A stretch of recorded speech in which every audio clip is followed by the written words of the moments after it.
For the Incredible Hulk, things rarely go smoothly, and unfortunately for Marvel and its fans, sometimes that includes his retcons. Now, retcons by default erase or make big changes to what previous writers had done with a character or storyline. That's just the way it is. What's a little less common is when a writer basically retcons everything in their run on a character that had been done by the previous writer. Bruce Jones's second volume of the Hulk was a mixed bag. While it lacked on a lot of the smashy breaky bang bang stuff that a lot of Hulk fans liked, it did a lot of work for the psyche and character of Bruce Banner himself. I've seen it compared to the X-Files a little bit. It was controversial, but it was still cool. Well then, Peter David returned to the character for Tempus Fugit, or Tempus Fugi, and he made it so that Nightmare just popped up out of nowhere and revealed that a lot of the stuff in Volume 2 didn't actually happen at all, and it was actually the Hell Lord Nightmare just messing with Bruce's mind for literal years. Fans were pretty peeved about that one, and Tempus Fugi has been accepted as one of the worst Hulk stories in Marvel's catalog.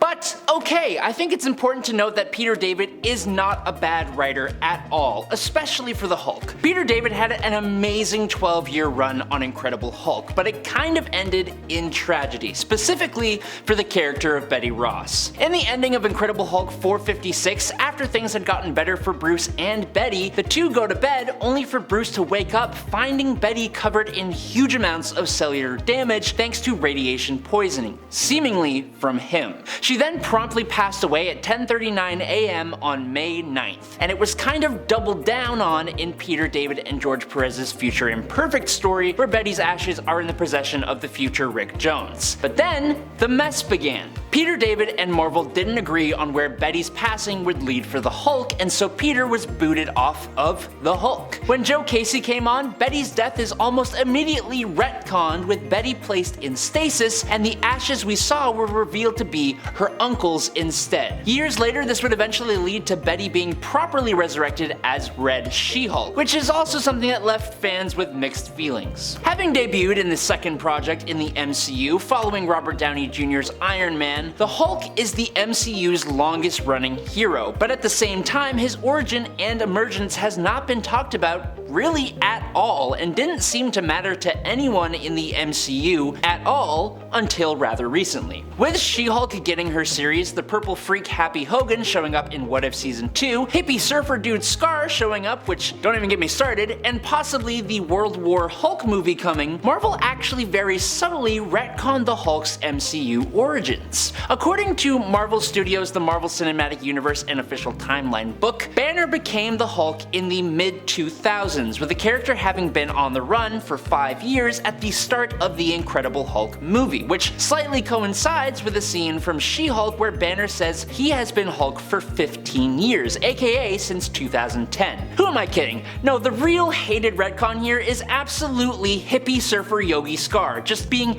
randomly shoehorned into She-Hulk Attorney at Law. It was so dumb. No. Now, retcons are pretty controversial for a few reasons. I think the main two reasons would be that 1, they are just handled really sloppily sometimes, but 2, comic book fans just don't really like change. But change is necessary in comics, especially as time goes on and characters require successors for the existence of our favorite characters to even make sense. Miles Morales is an example of a successor that people actually loved, until he just became a second Spider-Man, which fans still loved. But one successor fans did not love was Amadeus Cho. Now, I have to be honest, I actually did like Cho as the totally awesome Hulk. It was fun, and that's enough for me personally, but fun isn't traditionally the Hulk's thing, and it also isn't really the Hulk's thing to pass on his persona to another person. The Hulk title isn't like Captain America's shield or a Spider-Man costume. The Hulk is an alter ego of Bruce Banner, a reflection of his trauma. Sure, the gamma radiation makes sense to be transferred to someone else, but you lose a significant amount of what makes the Hulk by giving it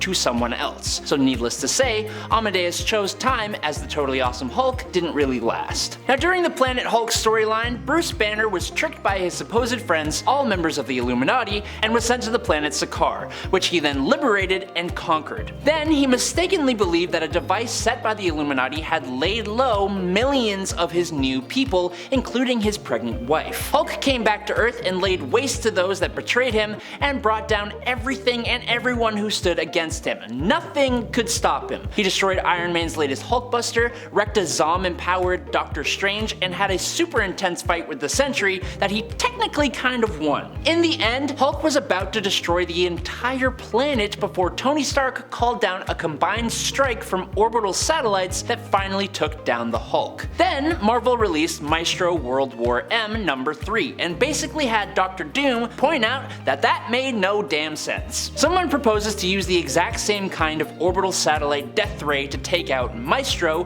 who is an evil future version of the Hulk, and Doom just kind of scoffs and says it would literally just bounce off of him. Maybe this is more of Marvel poking fun at itself more than a retcon, but still. But this is actually a two-parter. So yes, Marvel kind of called out their own choices with World War M, but the orbital satellite strike itself was actually retconned. The actual conclusion of World War Hulk with the use of the satellites felt very lackluster, with the Hulk basically just giving up and allowing Iron Man to unleash his Deus Ex Machina. So, a few years later, a retcon for that sequence explained that the satellites were actually siphoning off gamma radiation from Hulk's body. While part of this led to the motivation of a faction of Hulk villains, it was also used to explain the creation of the Red Hulk, which people did not like, and it was followed by Red Hulk taking the leading role in a series that was supposed to be about the actual Green Hulk. But also, if Tony had such a crazy anti-gamma super draining weapon, 1, there's no reason to send Banner to Sakaar in the first place, and 2, why did he need to hijack several different countries and even other planets' satellites? It's weird. I don't like it. Now, while I and a lot of comic book fans are actually fans of the Immortal Hulk series and how it brought some significant changes to the character of the Hulk, particularly when it comes to how it is that all these various different Hulks have been able to be resurrected so many times, the run also happened to make some big changes to the origin of the character, and for a lot of fans, you just don't mess with that kind of thing. The Hulk's traditional origin saw Bruce Banner studying gamma radiation, helping to design the gamma bomb. While they were testing the device, Bruce rushed out and shielded Rick Jones, who was in the blast radius, exposing Bruce to massive amounts of gamma radiation. It's very science fiction. Immortal Hulk takes that and also makes it supernatural. Now, gamma radiation has magical elements that weaken the barrier between our world and a hell-like plane that lies below all others called the Below Place, where the One Below All lives. The gamma then allows the One Below All to turn these gamma mutates into his avatars on Earth. Hulk is the greatest of them. Personally, I actually kinda like this one, but I understand why for a lot of longtime fans,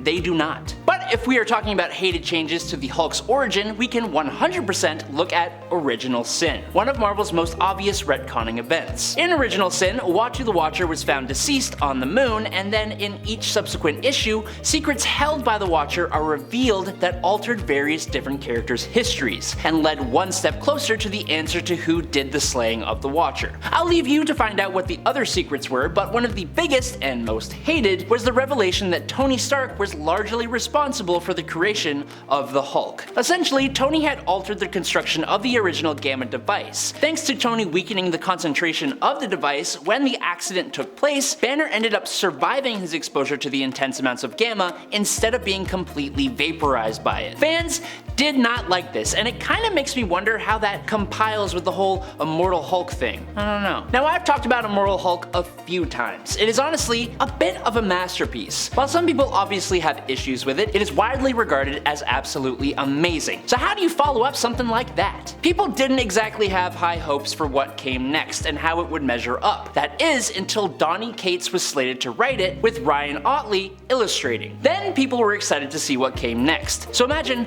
everyone's surprise when they immediately chose to ignore Immortal Hulk almost entirely. Hulk was advertised as literally immortal no more, and it completely set itself apart in tone. Immortal Hulk ended with Bruce finally getting rid of his father's influence and their surviving Hulk personas uniting to inspire Bruce to turn over a new leaf. Hulk starts with Bruce and Hulk back at odds again, and in Hulk number 6, the Betty Ross in Bruce's mind is revealed as Brian Banner, who has somehow somehow infested his son's consciousness yet again. Brian was supposed to be gone for good, and his return means that Bruce is still a prisoner of his past. It's just an odd choice, and the entire run got completely canned after it barely even got started in the first place. Now for this last point, I want to circle back to Immortal Hulk yet again, but I want to take a different spin on the idea of worst Hulk retcon. For the rest of this list, I had looked at retcons that were pretty vastly disliked by fans. The Immortal Hulk changing Hulk's origin was disliked by fans, but it brought a whole whack of really cool stuff at the same time. One of the coolest things in my opinion, but one that is the worst because it's terrifying, is how bad things could have gotten for the entire universe if things went the way the One Below All wanted in Immortal Hulk. So the Hulk was retconned to be the avatar for the One Below All. In a possible alternate future, the One Below All would manage to take over the Hulk completely and turn him into a being of unfathomable power